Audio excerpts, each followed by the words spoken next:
हो गए मुझे 15 से 20 मिनट और थोड़ी देर बैठ के रेस्ट किया एंड देन जैकेट उतारी और सीधे किचन में आई। पहले तो इतनी ठंड में आई थी तो मन था कि कुछ गर्मा गर्म कॉफी बना लूं अपने लिए।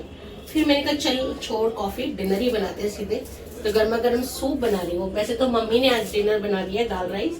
तो थोड़ा सोचा कि कुछ कर लेते हैं, अगर मुझे खाना बनाना पड़ता है तो फिर मैं से और कुछ एक्स्ट्रा हो नहीं पाता। तो अभी दाल राइस बन गई है तो सोचा सूप बना लेती हूँ मैं अपने लिए। एंड मैं बना रही हूँ सोयाबीन का सूप, फर्स्ट टाइम एवर। पहली बार, मैंने कभी नहीं बनाया ना, मैं कभी पिया मैंने कभी, तो फर्स्ट टाइम ट्राई करने जा रही हूँ सोयाबीन का सूप। लेकिन जिसमें मैं थोड़ी थोड़ी वेजीज भी डालूंगी। तो वेजीज में मेरे पास ज्यादा कुछ है नहीं, कॉलीफ्लावर है, मतलब गोभी है और लेटिस की कुछ पत्ते पड़े थे तो ये है। ये सब कुछ मैं अपना, और थोड़ा सा सोयाबीन है मेरे पास, तो सारी चीजें चॉप वॉप कर लेती हूँ एंड फिर आपसे मिलती हूँ। शेयर करूंगी सोयाबीन के सूप की रेसिपी, कैसा बनता है, टेस्ट वगैरह सब कुछ दूंगी। चलिए जी, कर ली सारी तैयारी सूप की। तो सबसे पहले सोयाबीन भिगो दिए थे मैंने और थोड़ी सी मेरे पास लेटिस के पत्ते वगैरह थे, थोड़ी सी गोभी वाइट वाली पड़ी थी, लहसुन अदरक ये सब मैंने चॉप करके एक तरफ कर लिया। फिर नॉन स्टिक पड़ा है, फ्राई पैन चढ़ा लिया और उसमें डाला 2 टेबल स्पून मैंने ऑयल। अब सारी जो वेजिटेबल्स हैं उसको सॉटे करना पहला काम है। तो हल्का सा मैंने इसमें जीरा डाला है एंड साथ के साथ इसमें डाल देंगे लहसुन अदरक जो चॉप करके डाले हैं। आप चाहो तो सब चीज एक साथ पानी में उबाल भी लो और तब डाल दो, तब भी कोई दिक्कत नहीं है। थोड़ा सा सॉटे करके डालोगे तो फ्लेवर और अच्छा आ जाएगा। हल्का सा लहसुन अदरक मेरा सॉटे हो गया तो मैंने गोभी डाल दी इसमें सॉटे करने के लिए। अच्छा एक बात बोलूं, इसमें ना प्याज और कॉर्न 2 चीज जरूर ऐड करना। तो ये सूप ना थोड़ा टैंगी, थोड़ा स्वीट फ्लेवर का एंड थोड़ा नमकीन फ्लेवर का लगेगा, तो थोड़ा और अच्छा लगेगा। इसका जो टेस्ट है वो और इनहेंस हो जाएगा। तो नेक्स्ट टाइम जब मैं बनाऊंगी तो ऐसे ही बनाऊंगी, इसको स्वीट कॉर्न और थोड़ा सा प्याज जरूर ऐड करना। तो ये चीजें मैंने इसमें नहीं डाली थी। अभी फिलहाल मैंने लहसुन अदरक और गोभी सॉटे करने के बाद इसमें डाल दी सोयाबीन जो मैंने भिगो के रखी थी। एंड अच्छे से सोयाबीन को भी रोस्ट कर लेंगे, अच्छे से सॉटे कर लेंगे। एक बार सोयाबीन सॉटे, मेरे को पर्सनली पसंद है सोयाबीन सॉटे करके खाना। मेरे घर में तो ऐसी सोयाबीन भिगो के सॉटे कर लेते हैं तो भी खा लेते हैं नमक डाल के। फिलहाल इसमें डाल देंगे अब पानी। सूप की कंसिस्टेंसी का हम ध्यान रखेंगे, सोयाबीन क्योंकि पानी को ऑब्जर्व करता है इसलिए हम उसकी कंसिस्टेंसी थोड़ी सी ध्यान रखेंगे और थोड़ा ज़्यादा डालेंगे। फिर मैंने इसमें डाली salt according to taste and इसमें थोड़ा सा हम डालेंगे काली फ्लेवर के लिए। एंड इसको ढककर अब हम इसको बॉईल आने तक एक स्लरी तैयार कर रही थी। ये है कुट्टू का आटा। कुट्टू तो सब जानते हैं, व्रत में हम लोग खाते हैं कुट्टू। तो ये कुट्टू का आटा है जिसका मुझे पेस्ट तैयार करना है। Kind of paste, kind of slurry जो बोलते हैं, वो तैयार करना है।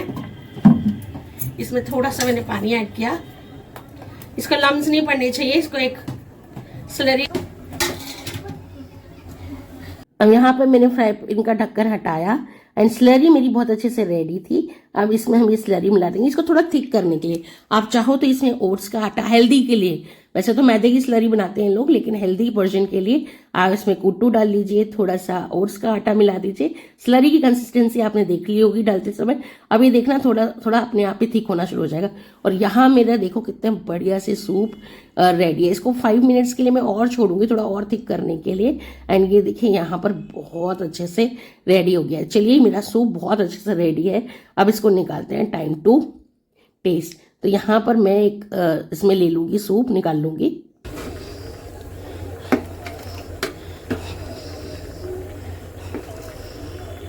चलो, तो फाइनली गाइस मेरा सूप रेडी है। Let's taste it.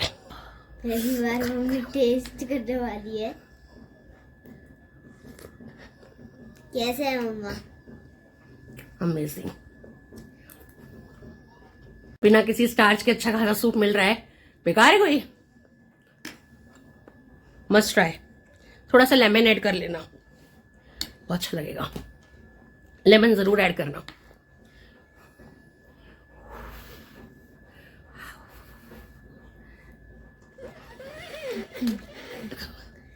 इसमें से लेमन चिकन वाली खुशबू आ रही है। आ रही है?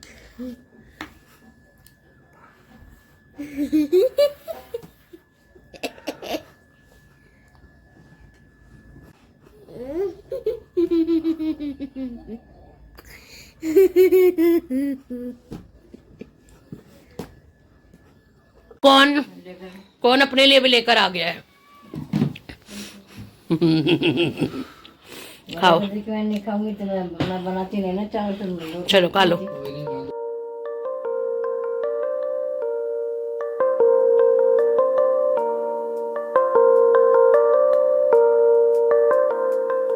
हे गाइस, गुड मॉर्निंग, कैसे हो आप सब? Welcome back. तो आज है नेक्स्ट डे और आज है फ्राइडे दीपक जी। सो आज है फ्राइडे और आज है सकट चौथ, सकट चतुर्थी की पूजा घर में। आज है सकट चतुर्थी और मैं और मम्मी दोनों पूजा करेंगे। तो आज मम्मी ने किया है सारी चीजें, पूजा की सारी तैयारी, इनफैक्ट वो कर रही है, अभी दिखाती हूँ। ये देखिए, तो मम्मी ने सारा पूजा का सामान, मम्मी हटाना, रुई हटाना, मम्मी ने यहाँ पर सारा सामान बना लिया है पूजा का। और तिल, गुड़, पुआ, पूरी सब मम्मी ने बनाई है। साथ में भगवान जी भी स्थापित कर दिए हैं। तो अब रेडी हूँ ऑफिस जाने के लिए भी और पूजा करने के लिए भी। तो चलिए अब कर लेते हैं पूजा। तो पूजा करने के बाद मिलूंगी। सकट चतुर्थी में शिव जी की, गणेश जी, वैसे गणेश जी की पूजा होती है ना मम्मी, है ना? शिव परिवार की पूजा की जाती है इस दिन। इसकी कथा मैं आपको थोड़ी देर बाद बताती हूँ। ऐसा कहा जाता है गाइस कि ये जो पूजा है वो बच्चों के लिए रखी जाती है, संतान के लिए की जाती है।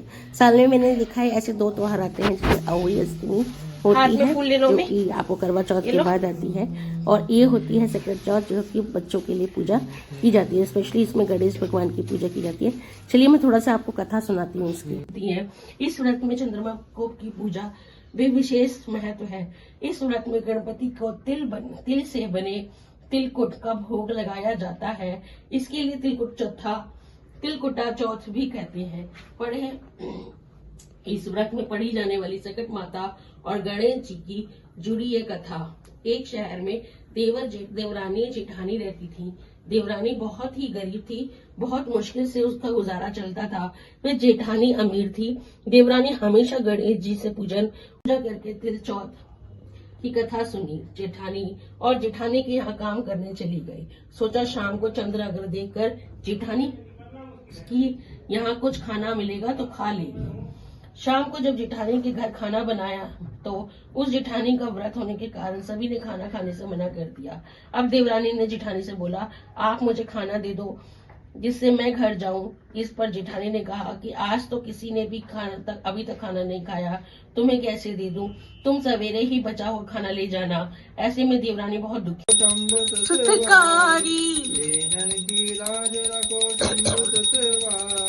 कामना को पूर्ण करो जग बलिहारी, कामना को पूर्ण करो जग बलिहारी।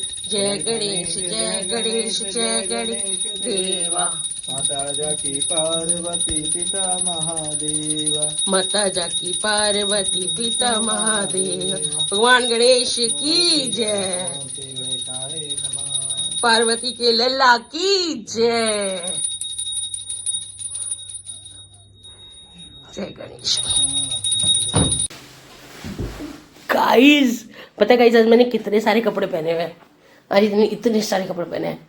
अंदर इनर पहनी है, उसके ऊपर अपनी वुलन की कुर्ती पहनी है, उसके ऊपर कार्डिगन पहना है, उसके ऊपर जैकेट पहनी है। मैंने इतने सारे कपड़ों से मैं लदी पड़ी हूँ, फिर भी मुझे ठंड ऐसी लग रही है, ठंड लग रही है।